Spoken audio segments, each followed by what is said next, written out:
بسم اللہ الرحمن الرحیم۔ الحمدللہ، آج ہم آپ کے سامنے الدین النصیحہ کے پلیٹ فارم سے کچھ باتیں رسول اللہ صلی اللہ علیہ وسلم کی نصیحتوں میں سے عرض کریں گے۔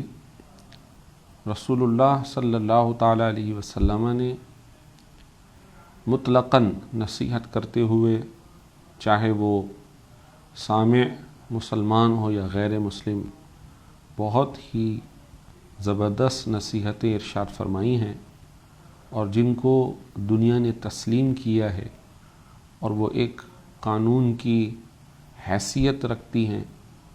رسول اللہ صلی اللہ علیہ وسلم نے ارشاد فرمایا ہے کہ اغتنم خمسا قبل خمس، کہ 5 چیزوں کو 5 چیزوں سے پہلے غنیمت سمجھو۔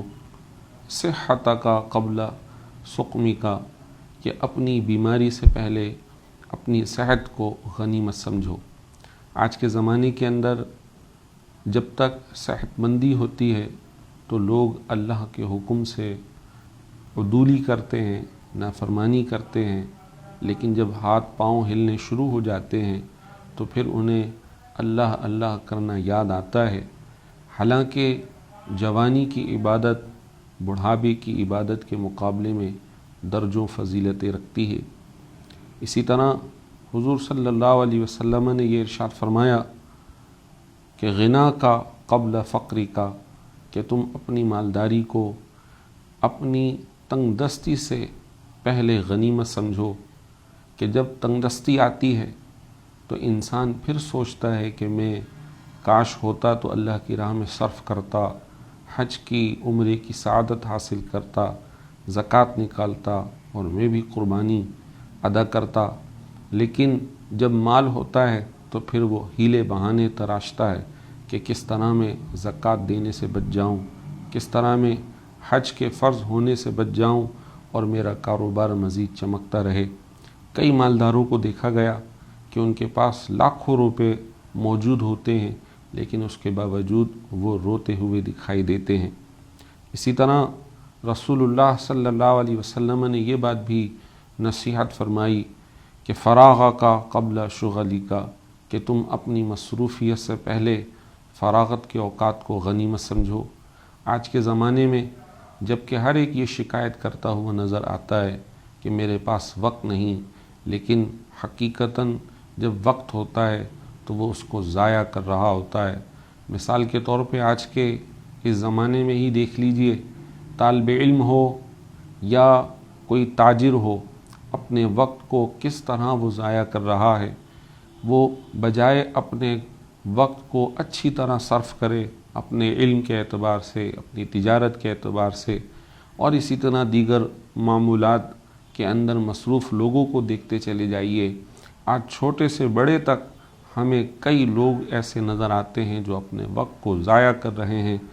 حقیقتاً جن لوگوں نے اپنے وقت کو گزارا اور اللہ تبارک و تعالیٰ کی رضامندی کے لیے صرف کیا تو وہ دنیا میں رہتے ہوئے بھی کامیاب ہوئے، اور آخرت میں بھی انہیں یقیناً کامیابی نصیب ہوگی۔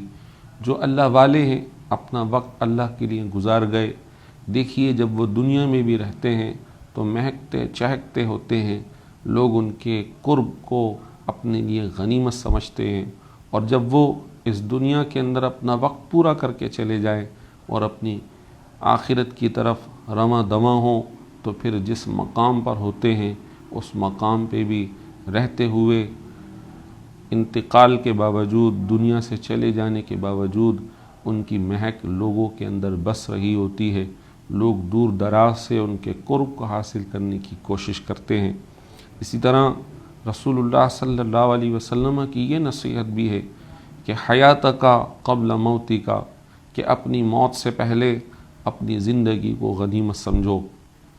آج کے اس پرفتن زمانے کے اندر کئی لوگوں کو ایسا دیکھا جاتا ہے کہ جو کئی خرابیوں میں مبتلا ہیں، کسی نہ کسی ایسے معاملے کے اندر مبتلا ہیں جو کہ شرعی اعتبار سے یقیناً بالکل جائز نہیں ہے۔ جب انہیں سمجھایا جاتا ہے، جب انہیں بتایا جاتا ہے تو ان کی جسارت اور جرت کو دیکھیے۔ وہ کہتے ہیں کہ آپ اپنا کام کریں، نصیحت نہ کریں، یہ میرا اور اللہ کا معاملہ ہے، میں خود جان لوں گا، میں اپنی قبر میں جاؤں گا، مجھے منہ دکھانا ہے، یقیناً یہ بہت بڑی جرت ہے۔ اس طرح کہنے سے بچنا چاہیے، اور اپنی حیات کو جو اللہ نے دے رکھی ہے اسے غنیمت سمجھنا چاہیے کہ یہ وقت اگر بیت گیا تو بار بار لوٹ کر نہیں آئے گا۔ بس آج کی ہماری اس نصیحت والی گفتگو کے اندر رسول اللہ صلی اللہ علیہ وسلم کی ان نصیحتوں کو بیان کر کے ہم اکتفا کرتے ہیں۔ اللہ تعالی ہم تمام کو عمل کی توفیق عطا فرمائے۔